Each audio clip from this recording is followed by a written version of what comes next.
Hello everyone, welcome back to my YouTube channel. In this video, we will be discussing everything about final placement in any major MBA college. मैं आप हम सब किसी भी B school join करने के पहले वही एस्पायर करते कि इस कॉलेज का हाईएस्ट प्लेसमेंट तो मुझे ही मिलना चाहिए, या मैं ये सोच के आया था कि इन्वेस्टमेंट बैंकिंग में जाऊंगा या FMCG या management consulting. But let me tell you guys, बहुत कम बच्चों को ही अपनी पसंदीदा रोल या सेक्टर या वो एक्सपेक्ट कर रहे थे सैलरी वो मिलता है. Don't worry, I don't want to scare you guys, but I just want to show the reality. We will discuss and decode all thing about placement in this video. 1. It's very unpredictable and lot of uncontrollable factors are involved in placement journey. So you don't have to lose your focus, but still prepare and give your best shot whichever opportunity you get. हमने इस video को 5 parts में divide किया है. 1. Unpredictable shortlisting criteria with the example of 7 live companies. 2. Complete placement process from the start till the end. 3. What is PPO and PPI? 4. How to analyze or overcome rejection in any placement. 5th, my placement journey and few important tips. Let's get started. First, unpredictable shortlisting criteria. Basic importance यहाँ पे है कि कुछ companies तो आपको apply करने से ही पहले बता देती है कि शॉर्टलिस्टिंग आप ये क्राइटेरिया है तभी जाके आप अप्लाई कर पाओगे. लेट्स से आपके 10th, 12th और ग्रेजुएशन के मार्क्स और एनी स्पेसिफिक स्ट्रीम जहाँ पे आपने अंडरग्रेड किया है या आपके मेजर और माइनर, तो इस बेसिस पे ही आप कुछ कंपनीज में तो अप्लाई भी नहीं कर पाओगे. और कुछ कंपनीज कुछ क्राइटेरिया रखती है. For example, some companies prefer more freshers, few companies prefer more experience, and experience में भी सम specification let's say 0 to 1 year और 2 years. सो ये सारी चीज़ें हैं एंड ये तो फर्स्ट स्टेज है. एंड उसके बाद कौन से बेसिस पे आपका प्रोसेस कंसिडर किया जाएगा वो भी थोड़ा अनप्रेडिक्टेबल होता है. So let's discuss example of this 7 companies. 1. JP Morgan. 2. Morgan Stanley. 3. Deloitte. 4th. Infosys. 5th. Havells. 6th. Hero MotoCorp. And 7th. TVS Motors. JP Morgan have kept कि आपका 10th, 12th एंड ग्रेजुएशन में 70 marks चाहिए तो ही आप apply कर पाओगे. And उसके बाद जो भी शॉर्ट लिस्टेड स्टूडेंट्स थे got a GD call. After GD technical round. After technical round interview they had an HR round interview. So this was the process. Let's talk about Morgan Stanley. Morgan Stanley didn't kept any of this, but they invited all students to give one aptitude exam. Aptitude exam के basis पे they shortlisted. After this shortlisted, there was a GD and then personal interview. Deloitte ने थोड़ा unique रखा था कि Deloitte wanted every student should have 60 and if they have any experience that should not be more than 2 years. So 0 to 24 months का experience. After application, shortlisted students were assigned an aptitude test. After this aptitude test उनको final interview था.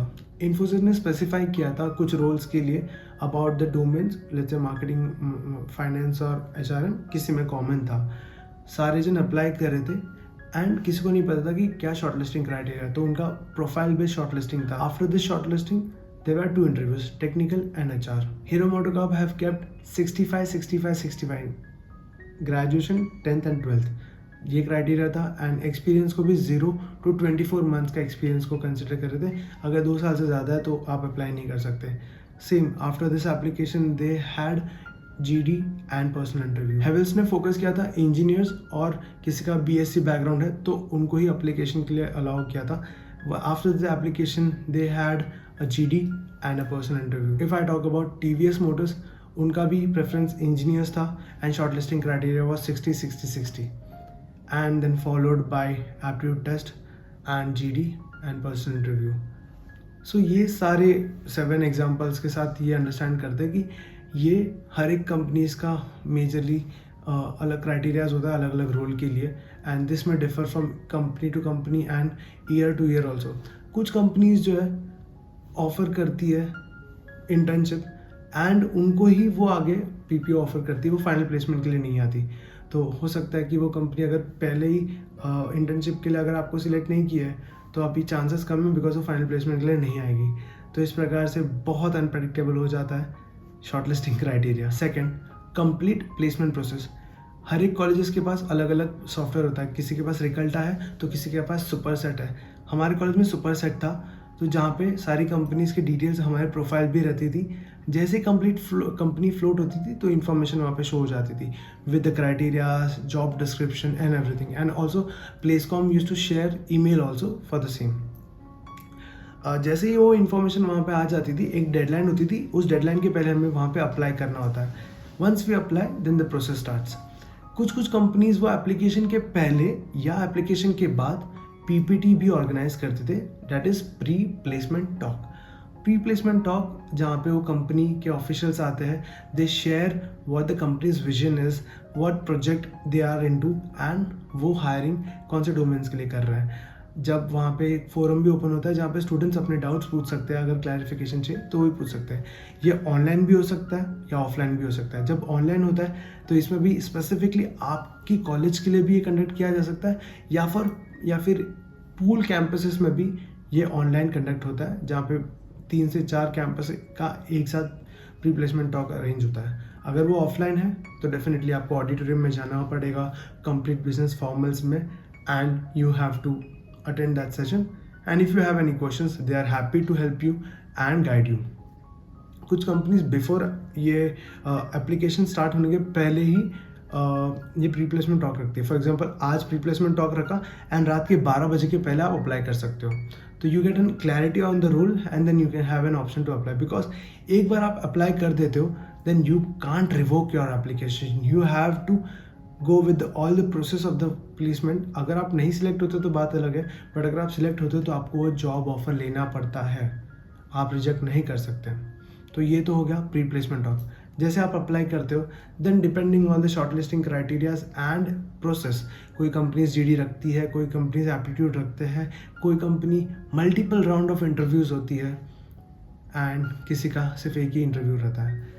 And ये placement interviews जो होते हैं वो online भी हो सकते हैं, ऑफलाइन भी हो सकते हैं, एज वेल एज जीडी भी ऑनलाइन भी हो सकता है। तो जीडी ऑनलाइन होता है तब बहुत ज़्यादा क्योटिक हो जाता है, but this is the process. After this whole process ends up, अगर आपका फाइनल प्लेसमेंट ऑफर रेज हो जाता है, अगर आप सिलेक्ट हो जाते हो तो बल्ले बल्ले, अगर नहीं सिलेक्ट होते then you have another option, you can apply other companies as well. यहाँ पे कन्फ्यूजन भी होता है और यहाँ पे हम डिलेमा में भी आ जाते हैं कि कोई कंपनी में अप्लाई करे या ना करे। ठीक है, लेट्स से आपने मल्टीपल कंपनीज में अप्लाई किया और मल्टीपल इंटरव्यूज़ भी आपने दे दिए है। किसी लेट्स से ए कंपनी का पहले रिजल्ट आ गया और आप उसमें सिलेक्ट हो गए, and B and C companies का बाद में रिजल्ट आया, उसमें भी आप सिलेक्ट हो गए, बट आप जो कंपनी का रिजल्ट पहले आया, ए का पहले आया, तो आप वही आप एक्सेप्ट कर सकते हो, दूसरे दो आप एक्सेप्ट नहीं कर सकते। तो ये चीज़ भी इम्पोर्टेंट होती है कि एक बार अगर हमने किसी कंपनी में अप्लाई कर दिया, हो गया, तो आप और बेटर कंपनीज में अप्लाई नहीं कर सकते अनलेस एंड अनटिल वो ड्रीम कंपनी में आती है। बट अभी जिस प्रकार से मार्केट सिनेरियो चल रहा है तो ड्रीम कंपनी का कोई कंसेप्ट ही नहीं आता। यूजुअली ड्रीम कंपनी का ही कंसेप्ट आता कि जो भी आपको पैकेज लगा है उसका 1.5 टाइम्स ज़्यादा रहेगा अगर कोई कंपनी का ऑफरिंग, तो as a dream company consider किया जाता है।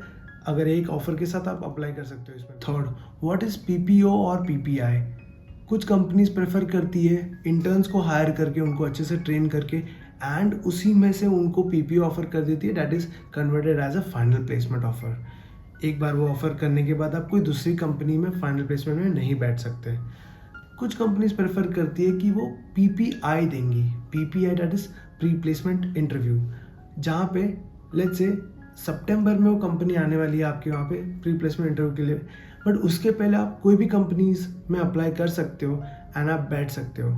If you get the selected then you can reject PPI. आप अगर पीपीआई देना चाहते हो तो एक अपॉर्चुनिटी मिलेगी and then you can either take this company if you get selected और the previous company if you already have an offer. तो ये फ्लेक्सिबिलिटी रहती है पीपीआई में, but not with the PPO. Still ये वेरी करता है colleges to colleges. Major colleges में अगर एक बार आपको पीपीओ मिल जाता है किसी भी कंपनी से, आपको वो एक्सेप्ट करना ही पड़ता है, आप रिजेक्ट नहीं कर सकते। सो ये रियलिटी है। इसीलिए बहुत ज़्यादा इंपॉर्टेंट हो जाता है कि अगर आप कोई भी कंपनी में अप्लाई करते हो, यू थिंक ट्वाइस और थ्राइस, बिकॉज आपका एक बार वहाँ पे प्लेसमेंट हो गया तो आप वहाँ से रिवोक नहीं कर सकते वो ऑफर जो आपको मिला है वहाँ पे। The fourth, how to analyse और overcome rejection. To be very frank, एक बार किसी भी कंपनी का हमने प्लेसमेंट इंटरव्यू दे दिया, बाद में फाइनल रिजल्ट आ जाता है, कोई भी फीडबैक या इन्फॉर्मेशन नहीं मिलती, तो अगर हम रिजेक्ट हो जाते हैं, it's very difficult to analyse and हम कहीं ना कहीं एक सेल्फ डाउट पे चले जाते हैं अगर मल्टीपल रिजेक्शंस हो जाते हैं तो it's better to understand that not every time you have something which you didn't offered, because बहुत बार उस कंपनी के कुछ सेट क्राइटेरियाज थे जिसकी वजह से आप नहीं सिलेक्ट हो पाए। नो डाउट आप शॉर्ट लिस्टेड फाइनल इंटरव्यू तक पहुंच गए, but they already had let's say for example अगर उनको जेंडर डाइवर्सिटी करना था तो दे प्रेफर्ड मोर फीमेल, और let's say they preferred more male, they wanted all experience. So अगर उनको ज़्यादा एक्सपीरियंस वाला मिल गया तो उन्होंने एक्सपीरियंस को ले लिया। सम of the students even having a good experience, they didn't got because that company had a perception that they wanted to hire more freshers। ठीक है, बहुत बार ये भी होता है, एंड डेफिनेटली बहुत बार हमने जो कम्युनिकेशन स्किल्स है या तो हमारे कुछ प्रोफाइल्स में कोई कमी है या तो उन्होंने जो क्वेश्चन पूछे उसका आंसर हम प्रॉपरली नहीं कर पाए, तो वो कुछ रीजंस हो सकते हैं कि हम वो वहाँ पे सिलेक्ट नहीं हुए। तो मैं तो एक रूल बुक बनाता था कि after every interview I use to jot down what where things they asked, what all questions they asked, and मैंने उसको कैसे आंसर किया।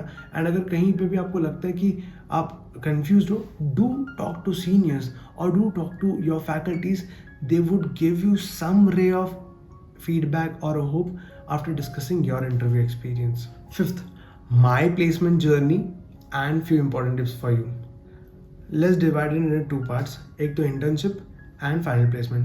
तो मेरी internship में मैंने 2 इंटरव्यूज दिए थे, एक स्मार्ट क्यूब करके कंसल्टिंग फर्म है एंड द बेकर्स डजन। सो दोनों के इंटरव्यू में सिर्फ 2 दिन का गैप था, एंड स्मार्ट क्यूब के भी लास्ट इंटरव्यू राउंड तक मैं पहुंच गया था, जहाँ पहला राउंड था एप्टीट्यूड, सेकेंड राउंड था GD, third round was in technical interview and fourth was also a technical interview.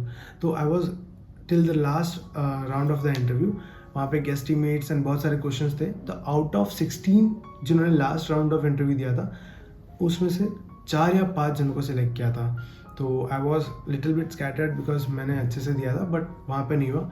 Nevertheless after 2 days मेरी द बेकर्स डजन में इंटरव्यू था।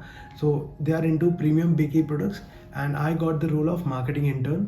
वहाँ पे भी जीडी था एंड 2 इंटरव्यूज़। सो हाँ, ये दोनों इंटरव्यूज़ ऑनलाइन थे, and I have done marketing internship in the quick commerce industry, and मैंने बहुत सीखा because it was a startup backed by an alum of IIM Ahmedabad, and both the founders were very helpful and I got a great manager and a team जिन्होंने बहुत कुछ सिखाया, and यहाँ पे मेरा internship का chapter close हुआ। Even and the final placement I interviewed for 2 companies। अगर आपको पता है कि I had an experience of 3 years in B2B sales। So first company I interviewed for was Tata AIG। Tata AIG में 19 अक्टूबर को interview हुआ था, and I was very confident कि मेरा हो जाएगा because same background and lot of मतलब सारे प्रोफाइल विद द मैच हो रहे थे, बट अनफॉर्चुनेटली वहाँ पे नहीं हुआ। तो I was like scattered, even not me, my whole batch was scattered because insurance के बारे में I had an experience but still नहीं हुआ, and it was B2B sales itself. But ठीक है, दैट्स टोटली फाइन। 21st को the Infosys का interview था, where I am currently placed. Yes, I am placed at Infosys as associate consultant. So हाँ, तो I got shortlisted there, first round of interview and the second round of interview, HR round, and I got the offer. ये journey दोनों ही online था, तो मैंने एक भी offline interview नहीं दिया, ना ही मैंने एक भी ऑफलाइन GD दिया है मेरे प्लेसमेंट प्रोसेस में। So lot of you are asking कि what offer I got as a placement, but I can't disclose it right away.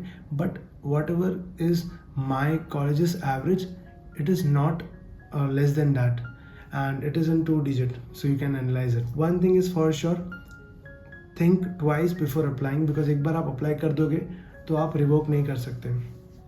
Second, जैसे ही अगर कोई प्रोसेस में आप कहीं पे भी अटक जाओ और शॉर्टलिस्टिंग नहीं हो, या फिर आपका रिजल्ट आया और आपको ना पता चले क्या हो रहा है, नहीं सिलेक्ट हुए आप, तो निराश मत होना. आपकी उसमें बहुत बार तो गलती नहीं होगी, ठीक है. तो ट्राई देते रहना और बेस्ट देना जब भी आपको अपॉर्चुनिटी मिलती है वो. थर्ड, अगर आपका प्रोफाइल पहले से वैसा है कि शॉर्टलिस्टिंग में दिक्कत आएगी जो मैंने आपको बताया, तो आप पहले से प्रिपेयर्ड रहना. जो भी अपॉर्चुनिटी मिलती है, कंट्रोलेबल फैक्टर्स पे फोकस करना. अनकंट्रोलेबल फैक्टर्स पे तो हम कुछ नहीं कर पाएंगे. और फीडबैक के लिए डेफिनेटली आप फैकल्टीज़ को जाके बात कर सकते हो, तो आपको इन्फॉर्मेशन मिल जाएगी. एंड जब भी कोई कंपनी आती है फाइनल प्लेसमेंट के लिए या फिर इंटर्नशिप के लिए, डू आस्क योर सीनियर्स कि वहाँ से किन्होंने काम किया है इंटर्नशिप के लिए या फिर फाइनल प्लेसमेंट, तो आपको एक बेटर आइडिया मिल जाएगा. आप उनके अलम से बात करोगे, आपको आइडिया आ जाएगा कि वहाँ पे एग्जैक्टली क्या काम हुआ था, तो आप एक इन्फॉर्म डिसीजन ले सकते हो. एंड ऑल टुगेदर इस जर्नी में सीखना इम्पॉर्टेंट है, बिकॉज कॉलेज आपको सिर्फ एक जॉब देने वाली है. After you pass out you have to hunt for other job और प्रोग्रेस के लिए. तो yes, this is the update. And अगर वीडियो पसंद आया तो do like, share, comment and do subscribe यार. It will motivate me. Until next video, take care, bye bye, thank you.